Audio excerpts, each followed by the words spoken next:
but Beacon still capped in the bot for the side of Senior Citizen Discount. The AoE healing is real here, though, from Team Cynics. Xander keeping everybody alive, but as I say that, Zarya goes down. Aegis comes down to at least negate some of that damage, and all of a sudden, it's a 1 for 4. Rock Modern Life also not going to make it out of this. 1 for 5, and finally, we get a big team fight breaking out, and there are your first kills of the game, and the first big exchange.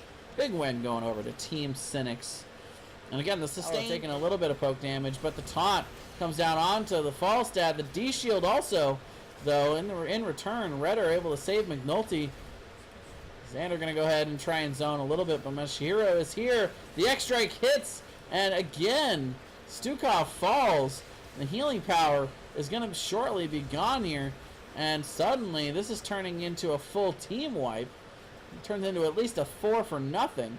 McNulty going to fly up to the top and be able Shrine coming up. His tap's going to be down for another about 45 seconds when the Shrine spawns. That means in that top lane, if they're able to get enough pressure onto Muradin, that's going to be a kill because he can't re-engage. Huge invade here from Team Cynics. They were not going to give this up for free, but the 1 for 1 here, they trade out Muradin for that Zul'jin. Everybody full committing to this. Xander's going to come down, start to get the heals out, and it is going to end up going over to Team Cynics. That double support down here, along with the ability for Dahaka to rotate while Lunara could not. They get the advantage. They'll steal this in the bottom. And even though level 10's... it's a late game Punisher. They're going to do a ton of damage. This is definitely keep wall. Although with a solid defense and not losing anybody here, which Rexpa's being caught out, he could go down. Definitely a huge collapse onto Rexpa is going to result in him just losing a little bit too much health. But a good counter from Lunara onto the Rhaegar, but again a counter onto that Muradin. Just too much damage from Zul'jin, and they're going to march onto the keep. They got to be careful, though. That mid-fort still needs to fall in order for that to be exposed, and it finally does. The bloodbath is real here. A 1 for 3 exchange. Team Badwolf stepping a little bit too far forward there and getting caught out. Team Cynics doing a really nice job taking advantage of that, and now they are looking at the core with 3 members down. The jump in from the Punisher. John Cena takes down Tassadar, and that is going to be it. Team Cynics is on the core.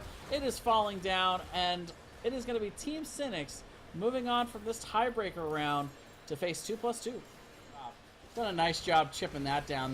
The invade on here by Team Cynics, and they are going even further in. Level 10 is here. Axon throwing down those skeletal mages, but with Sonya down, this turn is a little bit risky.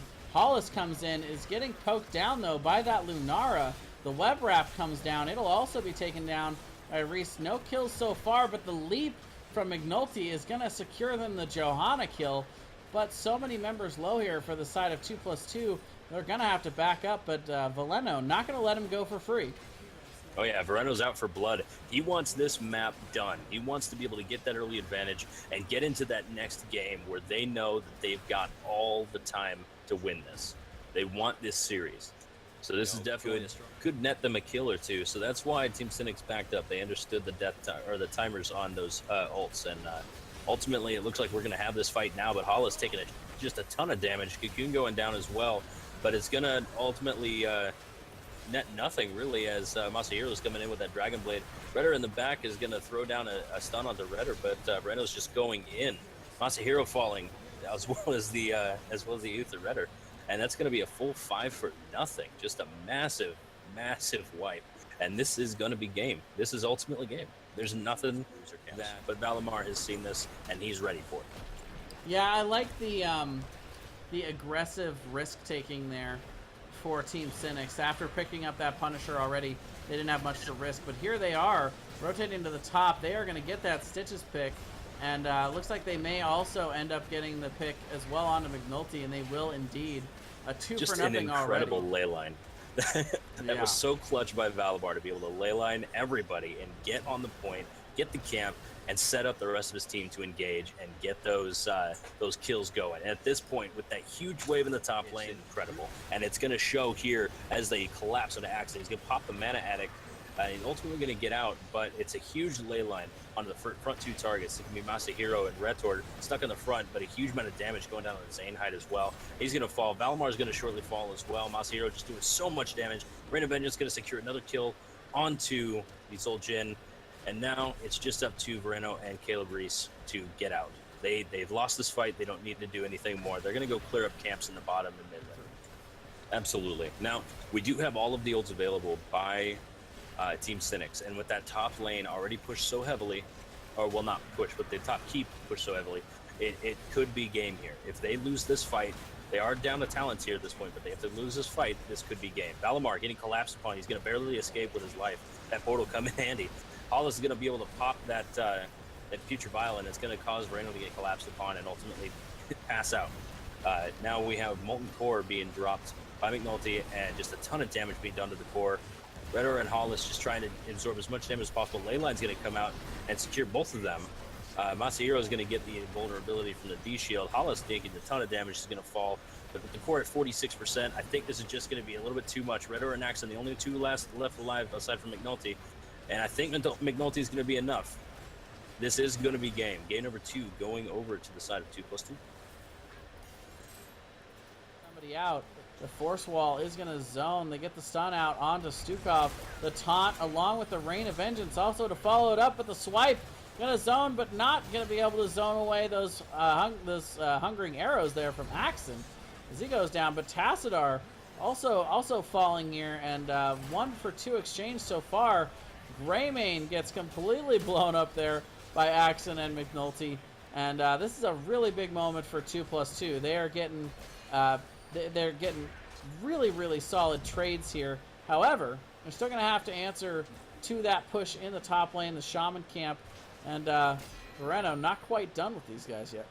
It was so scrappy. That was a 2 for 3, but it was just, or a 2 for 4, but it was so scrappy.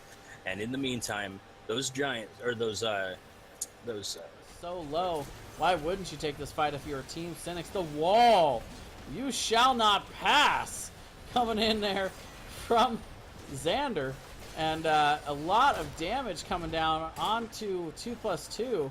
They're going to end up backing off here and just getting onto the Immortal as Vereno getting kind of low.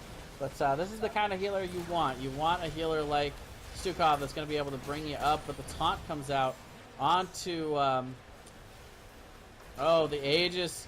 Raider actually still gets hit by that explosion, but it's not quite enough to take him down here. Nice turn here by 2+2.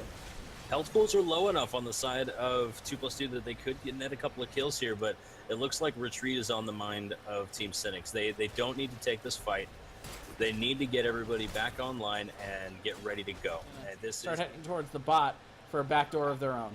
This is a backdoor, absolutely. 46% on the core. They got plenty of damage dealing. They don't have to defend here. They've got to keep to be able to defend for them. That's plenty of time. All they need is time, and Team Cynics knows this. They're going to go back and they're going to defend. And they are here, the full 5v5. The Sanctification comes down a little bit out, and right away Axon trying to kite. They are able to take him down. The shield's going down. Tassadar trying to shield the core to keep it alive. The Aegis is going to fall, and it's going to be really close. The shield comes down, and Varian is Arthas enough? Up. Oh, Varian gets it down. What a clutch play. Wow. 2+2. Taking it at the last second. Only one member left. And what a series by these two teams. My goodness. Of course, it would come down to that. Between these two teams, it would come down to that final moment.